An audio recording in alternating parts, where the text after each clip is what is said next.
Birds use the stars as a navigational tool for going north or south depending on the season.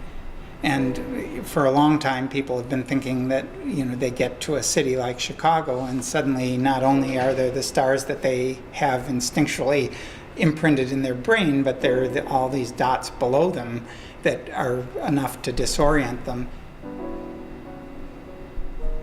Then they get down into the areas, the caverns of glass, and that's such an unnatural habitat that they end up running into the windows.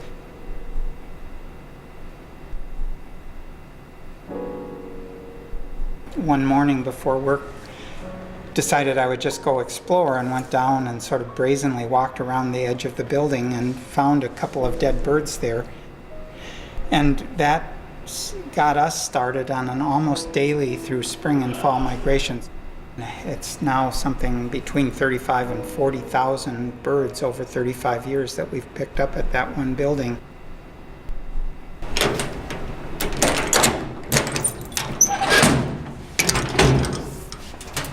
With all of these, it would be great if we could somehow solve the problem of birds in glass by snapping our fingers. My feeling is that these birds are now still giving us information. It has an amazing story in that on the 17th of April in 2008, it was picked up alive, having stunned itself on a building in the North Loop. Vets assessed its health and decided it was fine for releasing it. Before they released it, they put a tiny little aluminum band on its leg, something that almost weighs nothing. So this bird spent its summer somewhere, spent its winter somewhere, and then a year to the day, April 17th, 2009, it was found dead on a building about 2 blocks away. The idea that these birds are migrating with that kind of precision on time and geography is just mind-boggling to me. This bird weighs about 8 grams, and so you would think that one little gust of wind would take it 2 miles one direction or another, and instead it's the same place on the same day, 2 years in a row. So I like the feeling that these weren't swept into a dumpster somewhere or left for the gulls to just scavenge, but actually can serve some value for our understanding of them.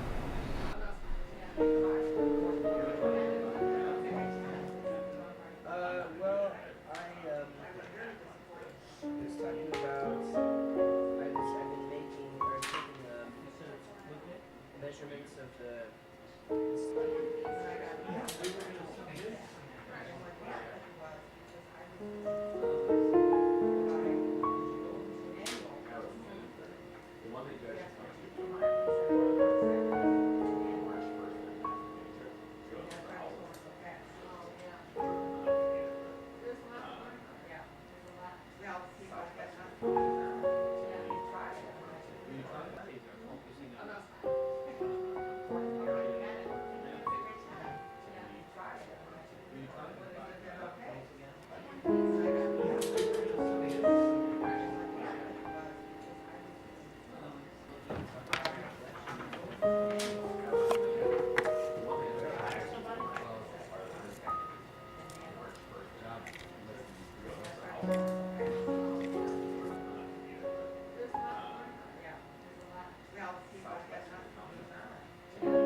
It would be something that you found on any dead animal out in the woods or along the road if it got hit by a car.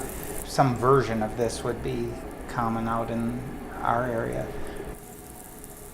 We're producing more than a week's worth of food with one day's worth of the roughing out in the prep lab there. In the wild, they would have to be flying from dead animal to dead animal in order to lay their eggs, and here all they have to do is crawl to the next one that we put in. So if they knew what their situation was, they would know they should be happy. Because obviously these beetles have never seen the outside world. I've always wondered if, all the many generations, tens of thousands, if not hundreds of thousands of generations of beetles that have been in this room and nowhere else, whether this is a new species of beetle.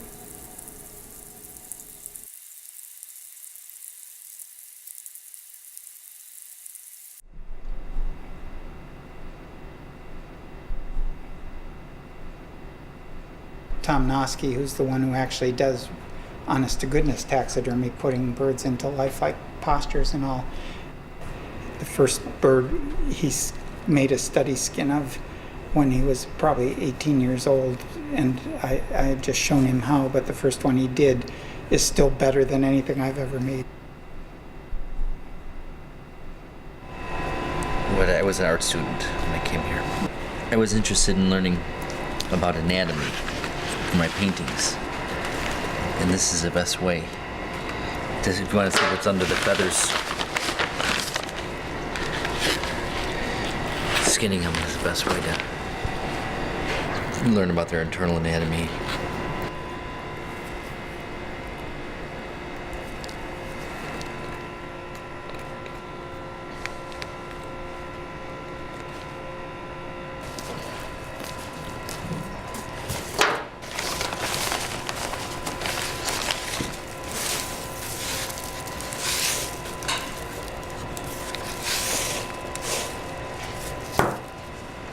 There's a lot of trimming. All this has to come off, but for now I'm going to just leave it in preservative for a couple of days. And then all this stuff has to come off. All the connective tissue and any muscle remaining has to all come off.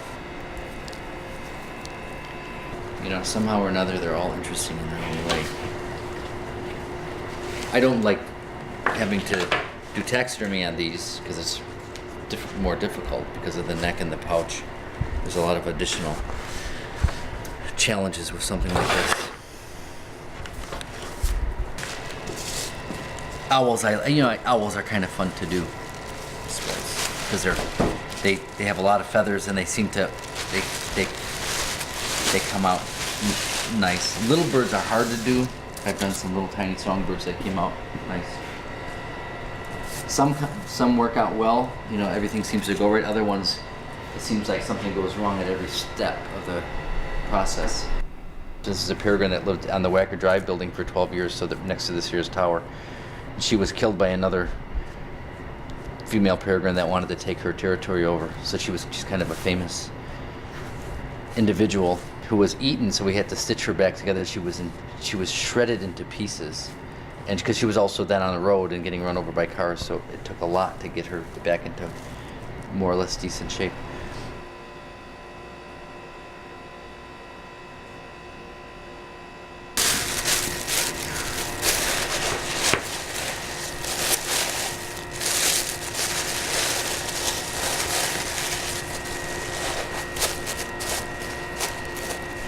And all the feathers have to be washed and dried.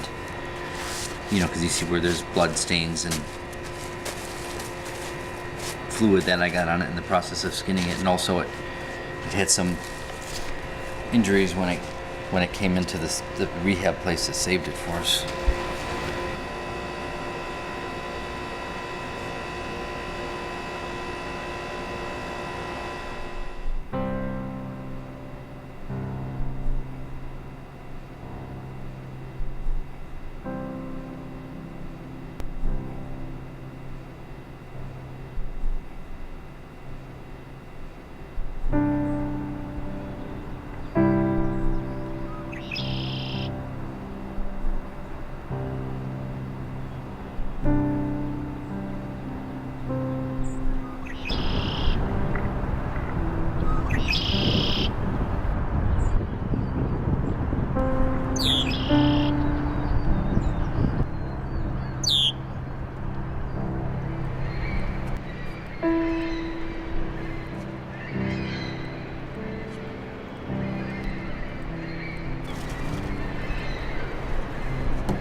Oops, that one isn't in fine shape.